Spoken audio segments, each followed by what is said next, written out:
Question from here, please. Assalamu alaikum. Alaikum salam. My name is Mohan. I am working for National Paints. Okay. My question is, the Holy Quran is from God. How can you prove it? All right. Thank you.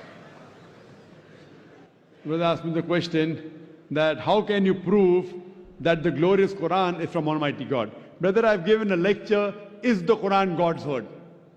Which is about approximately 2 hours lecture. For the question and answer session for another 1.5 to 2 hours.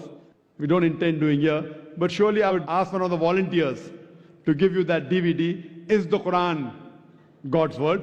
Because even if I have to give in short, the answer will take at least 15-20 minutes. Not that I'm running away from the answer. Okay, fine. At least in a few minutes, I'll just try. The time is short, that is the only thing. Suppose and ask this question to an atheist and even to a person who does not believe in the Quran, that suppose there is an object which is given to you who no one in the world has ever seen before and is brought in front of you and ask the question, who will be the first person who will be able to tell you the mechanism of this object who no one in the world has seen? As I'm asking the question, suppose there is something which is brought in front of you. There is an equipment who no one in the world has seen before. And if I ask you the question, who will be the first person who will tell you the mechanism of this new object? Who? Creator, very good. Some will say creator, some will say manufacturer, some will say producer, some will say inventor. Whatever it is, keep it in your mind. Now ask your next question. That's how did our universe come into existence? The person who has knowledge will tell us that first our universe was one primary nebula. Then there was a secondary separation, there's a Big Bang, which gave rise to galaxies, the stars, the sun, and the planet Earth on which we live. When did you come to know? He will tell you we came to know about 35 years back, 40 years back, Big Bang. Now this thing is mentioned in the Quran 1400 years ago in Surah Anbiya, chapter number 21, verse number 30, where it's mentioned, Avalam yaral lazina kafru. Do not the unbelievers see anna samawati wal arda kanat ratkan fasaknahuma, that the heaven and the earth were joined together and we clove them asunder. This Big Bang we're talking about is mentioned in the Quran in a nutshell 1400 years ago. Some will say, maybe it's a fluke. No problem, don't argue with it. I ask the next question. What is the shape of the earth? So the person will tell me that the shape of the earth is spherical. When I ask the question, when did you come to know? He will tell that recently, 100 years back, 200 years back, previously we thought that the earth is flat. It was in 1577 when Sir Francis Drake, he sailed around the earth and he proved that the earth was spherical. The Quran mentions 14 years ago in Surah Naziyat, chapter number 79, verse number 30. Wal arda ba'da zalika dahaha. And thereafter we have made the earth egg-shaped. And today we know that the world is not completely round like a ball. It is geospherical in shape. It is flattened from the pole and bulging from the center. And the Arabic word dahaha refers to the egg of an ostrich.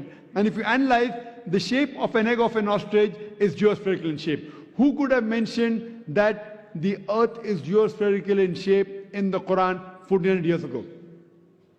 Someone will say, okay, maybe a Prophet Muhammad, peace be upon him, he was very intelligent. Don't argue. Continue. When we ask the atheist or a person who doesn't believe in the Quran that the light of the moon, is it its own light or reflected light? So he will tell us that previously we thought that the light of the moon was its own light. Recently, 100 years back, 200 years back, we came to know that the light of the moon is reflected light of the sun. The Quran mentions in Surah Furqan, chapter 25, verse 61, that the light of the moon is borrowed light. It's described as munir or nur, borrowed light or reflected light. Who could have mentioned this in the Quran 14 years ago? When I was in school, I had learned that the earth and the moon, they revolved and they rotated. But the sun was stationary. It did not rotate about its own axis.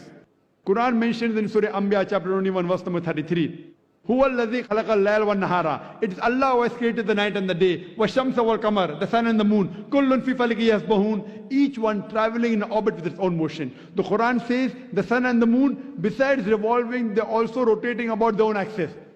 Today we have come to know that the sun takes approximately 25 days to complete one rotation. Who could have mentioned this in the Quran 1400 years ago, that the sun rotates about its own axis? Furthermore, Recently we came to know that the universe is expanding. It was Edwin Hubble who mentioned this. Quran mentions 14 years ago in Surah Dariyat, chapter 51, verse 47, that the universe is expanding. The Quran speaks about the water cycle in great detail in several places. The water evaporates from the ocean, rises up, forms into clouds, moves into the interior, falls down the red, in several places. In Surah Az-Zumur, chapter 39, verse 21. In Surah Mu'minun, chapter 23, verse number 18. In Surah Rum, chapter number 30, verse 24. In Surah Hijr, chapter 15, verse 22. In Surah Nur, chapter 24, verse 43. I can go on and quoting only the references of the water cycle in the Quran. Who could have mentioned this? We came to know recently in our school, we are taught that Bernard Palissy was the first person who described the water cycle in 1580, which is mentioned in the Quran 14 years ago. Who could have mentioned this earlier? Now there'll be a big pause. I can go on. We did not know that the plants have sexes. Quran mentions 14 years ago in Surah Taha chapter 20 verse 53 that the plants have sexes, male and female. Recently we have come to know that the two types of water, salt and sweet, and there is a barrier between them which cannot be trespassed. It's mentioned in the Quran in Surah Rahman chapter 55 verse number 19 and 20. It's also mentioned in Surah Furqan chapter 25 verse 53 about the same thing. The Quran speaks about embryology. The Quran speaks about medicine. The Quran speaks about genetics. I can go on and give a lecture of ours together. Who could have mentioned this 14 years ago? Brother, who could have mentioned that? What's the answer? Who? Creator, manufacturer, inventor, producer. This creator, this manufacturer, this inventor, we Muslims call as Allah, which you call as God. So this Quran can be proved scientifically that the word of God.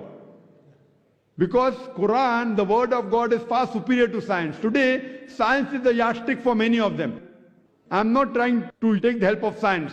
I'm using your yardstick, science, along with my yardstick, the Quran, which is far superior, and I'm trying to prove to you what your yardstick has mentioned today, Quran has mentioned 14 years ago.